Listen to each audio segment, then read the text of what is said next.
Few seek my power.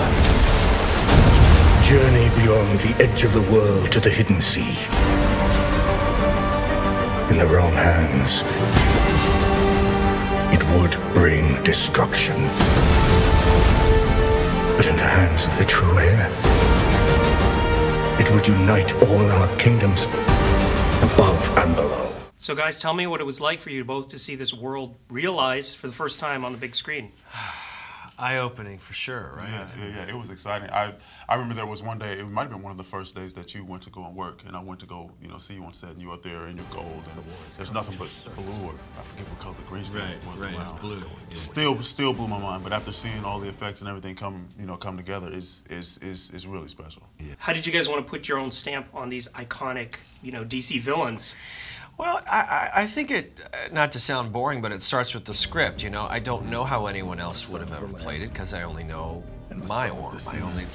So I in between looking at the comics, certainly the new 52, where they really rebooted it and came up with a different backstory for Orm, so we started there. And everything is sort of filtered through the script. Every choice that you make is really filtered through what does a script need. Because I could sit there and go through 50 years of comics, but it would just be sort of useless. You gotta sort of cherry pick what are the most important aspects and how that's going to serve our movie. Because we're of course different than what somebody else would do. You know what I mean? Yeah, I did the same thing. I mean, I started by going back and reading the comics, then I gravitated toward New 52. Talked to a lot of fans online and just kind of gathered what they liked about the guys. I did. I did on Twitter. I like to go back and forth and have fun. But eventually, like Patrick said, it comes back down to the script and what the opportunities are within the script, and then you can really say, okay, well, these are opportunities to show some of the things that I like about the character. Right. Black Manta and Orm, it's personal. I mean, it's personal for you, but it's also, you've got a little bit of a beef with humanity. Was that kind of cool to play a villain that wasn't like, I just want to take over the world? Yeah, I think that's fun. I think the villains that just want to take over the world, I think they end up a lot of times being the butt of they end up being the butt of the jokes. And maybe those are the guys that people don't take seriously or they don't last long. But when you have a personal vendetta, those are things that everybody can relate to, and you can extend that as as far as you can go. You get a lot of real estate out of that. Yeah, when you start from something very honest, whether it's an honest revenge or whether it's an honest disgust that Orm has with the surface world for destroying his oceans.